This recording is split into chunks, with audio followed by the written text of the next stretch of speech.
열매를 보면 그 나무를 알 수 있습니다. 못된 열매를 맺는 좋은 나무는 없습니다. 또 좋은 열매를 맺는 못된 나무도 없습니다. 좋은 나무인지 나쁜 나무인지는 그 열매를 보면 알 수 있는 겁니다. 가시나무에서 무화과를 따지 못하고 찔레에서 포도를 따지 못합니다. 열매를 보면 그 나무를 알 수 있는 것처럼 말을 보면 그 사람을 알 수 있습니다. 평소에 말하는 것을 잘 들어보면 그 사람의 됨됨이를 알 수 있습니다. 특히 준비하지 않고 무심코 나온 말이 그 사람의 진심인 경우가 많습니다. 마음속에 가득한 것이 무의식 중에 입 밖으로 나오기 때문입니다. 예수님께서 친히 말씀하셨습니다. 선한 사람은 마음에 쌓은 선에서 선을 내고 악한 자는 그 쌓은 악에서 악을 내나니 이는 마음에 가득한 것을 입으로 말함이니라. 아무리 겉으로 믿음이 좋은 척하고 성령 충만한 척해도 가지나무나 찔레처럼 가지도친 말로 가족들에게, 교우들에게, 이웃에게 상처를 주는 사람은 성령 충만한 것이 아닙니다. 우리 성령님은 위로자이십니다.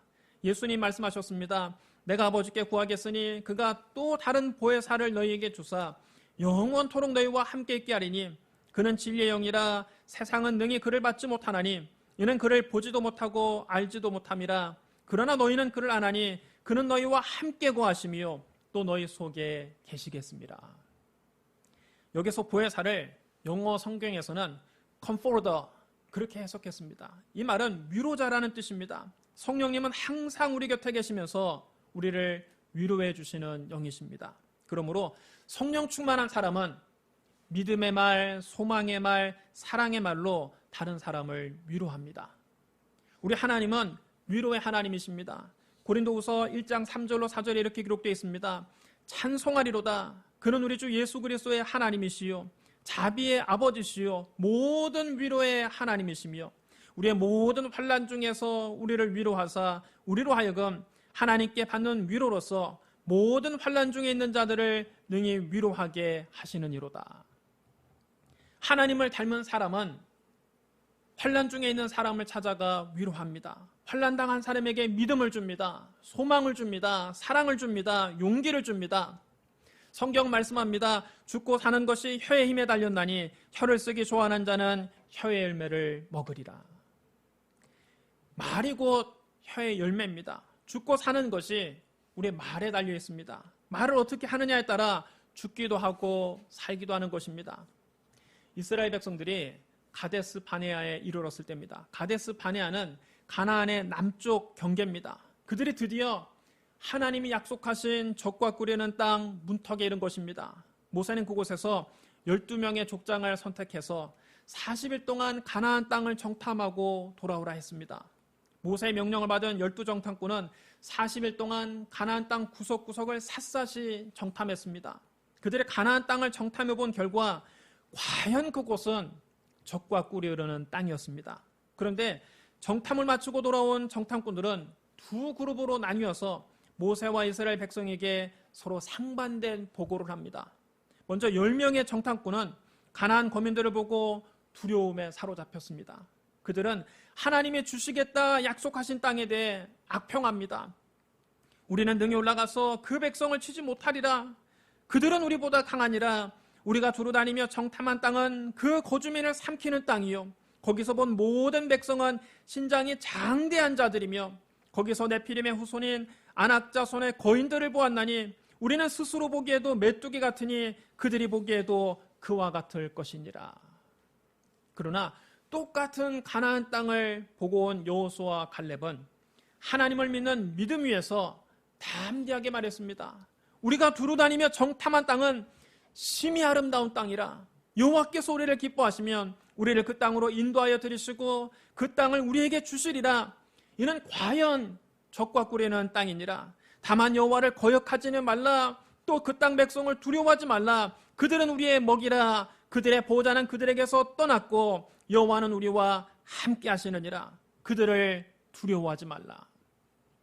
이스라엘 백성들은 여호수아와 갈렙의 긍정적인 보고와 10 정탐꾼의 부정적인 보고 중에 10 정탐꾼의 부정적인 보고를 채택했습니다. 그리고 밤새도록 통곡하면서 하나님을 원망합니다.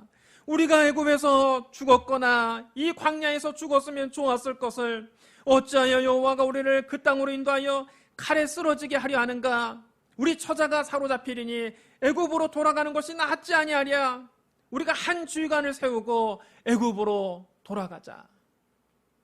여호수아와 갈렙은 어떻게 하든지 그들을 설득해 보려고 했습니다. 그들에게 희망과 용기를 주려고 했습니다. 그러나 그들은 오히려 여호수아와 갈렙을 돌로 치게 합니다. 바로 그 순간 하나님의 영광이 회막에서 모든 이스라엘 백성에게 나타나셨습니다.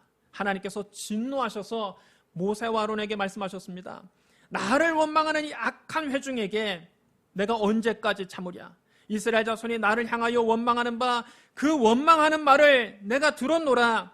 그들에게 이르기를 여호와의 말씀에 내 삶을 두고 맹세하노라. 너희 말이 내 귀에 들린 대로 내가 너희에게 행하리니 너희 시체가 이 광야에 엎드러질 것이라. 너희 중에서 20세 이상으로 계수된 자 곧 나를 원망한 자 전부가 여분네 아들 갈렙과 눈의 아들 여호수아 외에는 내가 맹세하여 너에게 살게 하리라 한 땅에 결단코 들어가지 못하리라. 하나님께서 주시기로 약속하신 땅을 정탐하고 돌아와서 그 땅에 대해서 악담하고 온 회중으로 하여금 원망불평하게 한 열 정탐꾼은 재앙이 임해서 그 자리에서 죽고 맙니다. 그리고 하나님과 모세를 원망했던 사람들은 한 사람도 하나님이 약속하신 가나안 땅에 들어가지 못했습니다. 그 당시 20세 이상의 어른들, 곧 출애굽의 1세대는 적과 꾸리는 가나안 땅을 바로 코앞에 두고도 그 땅에 들어가지 못하고 다시 광야로 돌아가서 그곳에서 40년을 방황하다가 다 광야에서 죽었습니다. 그들이 말한 대로 됐습니다. 우리가 이 광야에서 죽었으면 좋았을 것을 이렇게 말한 대로 된 것입니다. 하나님께서 약속하신 땅에 들어간 사람들은 당시 20세 미만의 어린이들과 그 후에 광야에서 태어난 출애굽 2세대들입니다. 당시 20세 이상이었던 사람 중에 가나안 땅에 들어간 사람은 오직 여호수아와 갈렙 두 사람뿐이었습니다. 여러분, 하나님이 뭐라고 말씀하셨습니까? 내 삶을 두고 맹세하노라. 너희 말이 내 귀에 들린 대로 내가 너희에게 행하리니. 여러분, 따라해 주시랍니다. 너희 말이 내 귀에 들린 대로 너희에게 행하리니. 여러분, 우리가 내뱉은 말이 하나님 귀에 들린 대로 하나님이 해주신다는 것입니다. 하나님께서 우리가 말한 대로 우리의 삶에 행해 주시겠다는 겁니다. 우리가 아이고 못 살겠다. 그럼 하나님 어떻게 하십니까? 오냐 네 말대로 해주마. 아이고 내가 이러다가 병들지. 오냐 그대로 해주마. 아이고 내가 이러다 망하지. 오냐 네 말이 내 귀에 들린 대로 내가 너에게 해주마. 하나님 이렇게 말씀하십니다. 그런데 여러분, 우리가 긍정적으로 말하면 하나님 어떻게 반응하십니까? 나는 잘 될 겁니다. 오냐 네 말대로 해주마. 나는 건강해질 겁니다. 오냐 그대로 해주마. 나는 반드시 성공할 것입니다. 오냐 네 말이 내 귀에 들린 대로 내가 해주마. 여러분, 우리가 무슨 말을 하든지 하나님 우리 말한 대로 해주십니다. 그러면 여러분, 항상 입 조심해야 됩니다. 말 조심해야 됩니다. 말 한마디로 흥하기도 하고 망하기도 하는 것입니다. 우리는 원망불평 대신에 감사와 찬송을 많이 해야 합니다. 감사와 찬송이 우리 믿는 사람들의 입술의 열매입니다. 감사할 때 기적이 일어납니다. 감사할 때 하나님의 축복이 옵니다. 여러분, 옆 사람에게 인사하시 바랍니다. 감사할 때 기적이 일어납니다. 우리는 지극히 작은 것에 감사해야 됩니다. 벳세다 광야에서 예수님 말씀을 듣고 있던 사람들은 남자만 5천 명이었습니다. 여자와 아이들까지 합치면 2만 명이 넘는 사람들이 그 자리에서 굶주려 있었습니다. 그때 예수님이 가지신 것은 보리떡 5개와 물고기 2마리가 전부였습니다. 예수님은 그처럼 보잘것없는 것을 가지고도 하나님께 감사하셨습니다. 성경에 이렇게 기록되어 있습니다. 예수께서 떡 5개와 물고기 2마리를 가지사 하늘을 우러러 축사하시고 떼어 제자들에게 주어 무리에게 나누어 주게 하시니. 여러분, 따라해 주셔야 합니다. 하늘을 우러러 축사하시고. 여기서 축사하셨다는 말씀은 감사하셨다는 뜻입니다. 영어 성경에는 축사하셨다는 말씀이 He gave thanks 이렇게 나와 있습니다. 예수님께서 떡 5개와 물고기 2마리란 지극히 작은 것을 가지고 하늘을 우러러 감사하자 어떤 일이 벌어졌습니까? 떡 5개, 물고기 2마리로 거기 있던 5,000명을 다 먹이셨습니다. 남자만 5,000명이니까 여자와 아이들까지 합치면 약 2만 명이 되는 사람들을 다 먹이셨습니다. 그것도 조금씩 맛만 보게 하신 것이 아니라 모두 배불리 먹고도 남은 조각이 12바구니에 가득 차게 됐습니다. 예수님은 오늘날에도 우리의 삶의 필요를 채우시는 하나님이십니다. 우리가 아무리 큰 문제를 만났다 할지라도 그 문제를 주님 손에 맡기면 해결됩니다. 지극히 작은 것이라도 감사할 때 하나님의 기적이 일어납니다. 우리가 작은 것에 감사할 때 하나님께서 더 큰 것도 주십니다. 유명한 설교가 찰스 스펄전 목사님은 말했습니다. 촛불을 보고 감사하면 전등불을 주시고, 전등불을 보고 감사하면 달빛을 주시고, 달빛을 보고 감사하면 햇빛을 주시고, 햇빛을 보고 감사하면 달빛도 햇빛도 쓸데없는 천국의 영원한 빛을 주신다. 여러분 옆 사람에게 한번 인사하시기 바랍니다. 우리 작은 것에 감사합시다.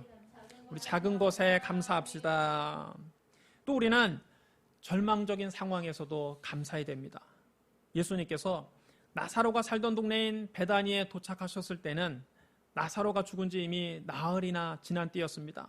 너무나 절망적인 상황입니다. 이미 모든 상황이 다 끝났습니다. 이스라엘의 관습에 따르면 사람이 죽으면 곧바로 장례를 치르고 시체를 돌무덤에 안치시킵니다. 그리고 돌무덤을 큰 돌로 막아버립니다. 왜냐하면 그곳은 기온이 너무 높아서 시체가 금방 부패하기 때문입니다. 나사로의 무덤 앞에 서신 예수님은 갑자기 마르다와 마리아에게 명령하셨습니다. 돌을 옮겨 놓으라. 상식적으로 판단하면 황당한 명령입니다. 마르다가 주님의 명령을 도저히 이해할 수 없었습니다. 그래서 반문합니다. 주여, 죽은 지가 나흘이나 되었음에 벌써 냄새가 나나이다.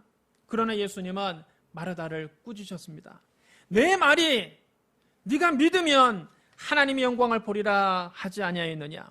예수님이 추상 같은 꾸짖음에 마르다와 마리아가 안간힘을 쓰며 무덤의 돌문을 옮겨 놓았습니다. 무덤문이 열리자마자 시체 썩 냄새가 확 풍깁니다. 주변에 있던 사람들이 모두 다 코를 막았습니다. 그때 예수님께서 하늘을 우러러 아버지 하나님께 기도하셨습니다. 아버지여, 내 말 들으신 것을 감사하나이다. 항상 내 말을 들으시는 줄을 내가 알았나이다. 여러분 따라해 주시랍니다. 아버지여, 내 말 들으신 것을 감사하나이다. 나사로는 여전히 죽어 있습니다. 여전히 무덤 속에 누워 있습니다. 여전히 썩은 냄새가 진동합니다. 그런데 예수님은 마치 하나님께서 벌써 기도를 들어주신 것처럼 감사를 먼저 하셨습니다. 아버지여, 내 말 들으신 것을 감사하나이다. 예수님께서 이처럼 감사 기도를 먼저 하신 후에 무덤을 향해 큰 소리로 외치셨습니다. 나사로야, 나오라. 그러자 죽은 나사로가 수족을 배로 통인 채로 무덤 밖으로 걸어 나왔습니다. 하나님의 기적이 일어난 것입니다. 죽은 지 나흘이나 되어 썩은 냄새가 진동하는 시체 앞에서도 우리 주님은 감사하셨습니다. 나사로를 살리기 전에 감사를 먼저 하셨습니다. 감사할 때 기적이 일어나는 것입니다. 절망적인 상황에서 우리가 낙심하지 않고 하나님께 감사할 때 우리의 삶에도 기적이 일어날 줄로 믿습니다. 또 우리는 고난 중에도 감사해야 합니다. 형통할 땐 여러분 누구든지 감사합니다. 좋은 일이 생기면 여러분 감사 안 할 사람 누가 있습니까? 그러나 우리 믿는 사람들은 고난 중에도 감사해야 됩니다. 그것이 진짜 감사입니다. 눈물을 흘리면서라도 감사해야 됩니다. 이를 꽉 깨물면서라도 감사해야 됩니다. 그러면 기적이 일어나는 것입니다.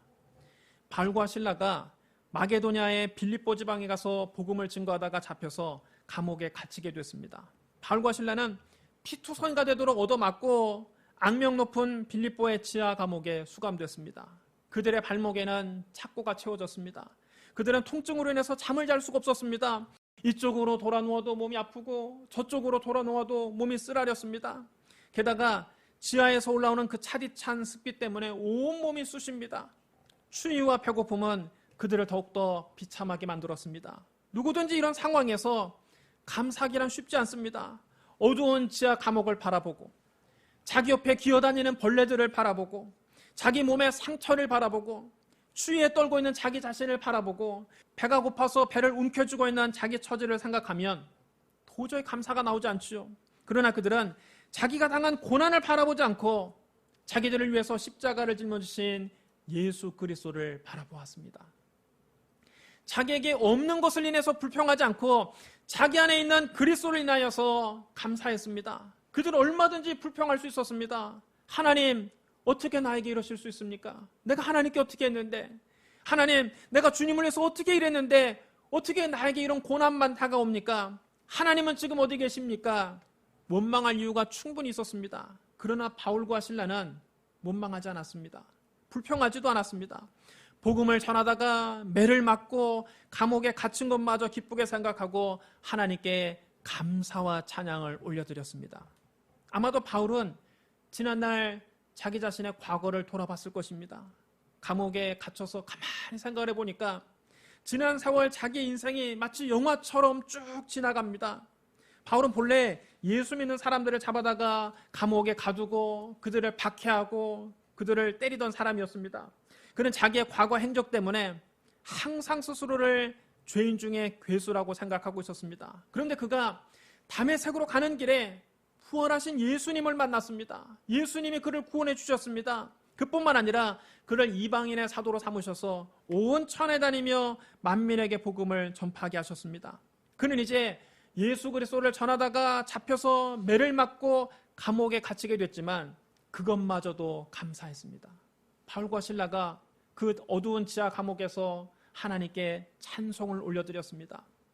그 찬송이 얼마나 은혜롭던지 그곳에 있던 흉악한 죄수들도 다 귀를 기울여 그 찬송을 듣게 됐습니다. 본래 감옥은 원망과 불평이 넘치는 곳입니다. 감옥에 들어온 사람 치고 억울하지 않은 사람 한 사람도 없습니다. 나는 내 죄 때문에 여기 들어왔습니다. 인정하는 사람 없습니다. 감옥에 갇힌 사람들은 나는 누구 때문에 억울하게 이곳에 들어오게 되었다.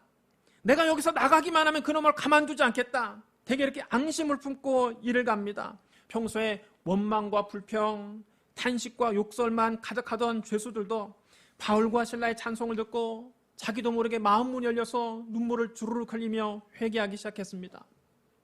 원망과 욕설만 오가던 감옥 안이 감사와 찬송이 넘치는 부흥의 장소로 바뀌었습니다. 바울과 실라가 이처럼 감옥 안에서 하나님께 찬양을 드리자 하나님께서 영화로우심을 얻으시고 천사들을 보내셨습니다. 그 결과 큰 지진이 일어나서 옥터가 움직이고 문들이 다 열리고 모든 사람의 매인 것이 다 풀렸습니다. 빌립보 감옥은 한 번 들어가면 나올 기약이 없는 악명 높은 곳입니다. 간수는 안심하고 잠을 자고 있었는데 깨어나 보니까 옥문이 다 열려 있었습니다. 로마법에 따르면 죄수가 도망치면 그 죄수가 받을 형벌을 그 책임자가 받게 되어 있었습니다. 그는 죄수들이 다 도망한 줄 알고 책임이 두려워서 검을 빼서 자결하려 했습니다. 그 순간 바울이 외칩니다. 네 몸을 상하게 하지 말라. 우리가 다 여기 있노라. 그러자 간수는 자기가 어젯밤에 욕을 하고 그들을 모욕했던 바울과 실라 앞에 엎드려서 진실한 눈빛으로 그들에게 물었습니다. 선생들이여, 내가 어떻게 하여야 구원을 받으리이까? 그때 바울이 말합니다. 주 예수를 믿으라. 그리하면 너와 내 집이 구원을 받으리라. 이 사건으로 인해서 간수와 그 가정에도 구원의 역사가 일어났습니다. 바울과 실라가 빌립보의 깊은 지하 감옥에서도 감사하고 찬송하자 감옥에서 그들이 풀려났을 뿐만 아니라 간수와 그 가정이 구원받는 놀라운 일이 벌어졌습니다. 감사가 기적을 낳는 것입니다.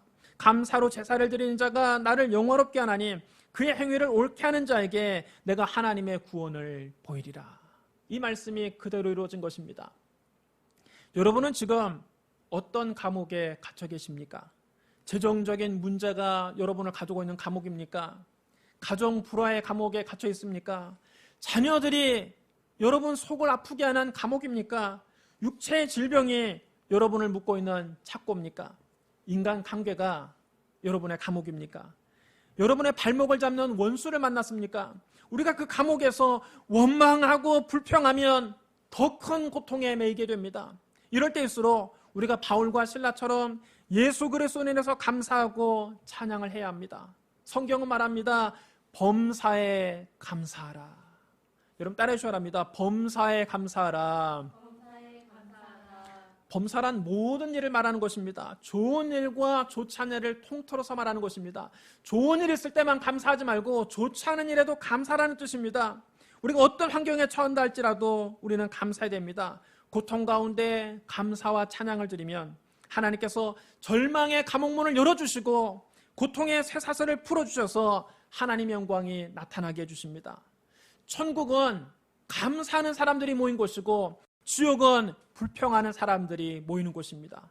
감사하면 감옥도 천국으로 바뀝니다. 그러나 불평이 가득하면 궁궐에 살아도 그곳이 창살 없는 감옥이 되는 것입니다. 감사가 넘치는 가정은 천국이요, 불평이 끊이지 않는 가정은 지옥입니다. 감사가 넘치는 직장은 천국이요, 불평이 끊이지 않는 직장은 지옥입니다. 감사가 넘치는 교회는 천국이요, 불평이 끊이지 않는 교회는 지옥입니다. 천국의 언어는 바로 감사입니다. 여러분의 입술에 감사의 열매가 주렁주렁 맺히기를 주님의 이름으로 축복합니다. 사랑하는 성도 여러분, 그 열매를 보면 나무를 알 수 있는 것처럼 말을 보면 그 사람이 어떤 사람인지 알 수 있습니다.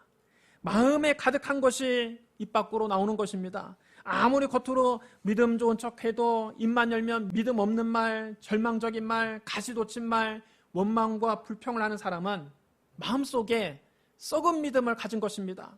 어떤 환경에서도 입술로 믿음의 말, 소망의 말, 사랑의 말, 감사와 찬송을 하는 사람이 진실로 하나님을 믿는 믿음의 사람입니다. 여러분 입술에 믿음, 소망, 사랑, 감사와 찬양이 끊이지 않게 되기를 주님의 이름으로 축원합니다. 우리 기도하겠습니다. 사랑과 은혜가 풍성하신 하나님 아버지, 우리가 입술로 죄를 범한 것을 이 시간 회개합니다. 하나님께서 우리에게 만 가지 은혜를 주셨는데 내게 없는 한 가지 때문에 원망하고 불평했던 것을 회개합니다. 주여, 우리 입술에 감사가 넘치게 하여 주옵소서. 하나님께 받은 복을 세어보며 감사하게 하여 주옵소서. 우리 입으로 감사의 열매를 맺는 그리스도인이 되게 하여 주옵소서. 예수님 이름으로 감사하며 기도드리옵나이다. 아멘.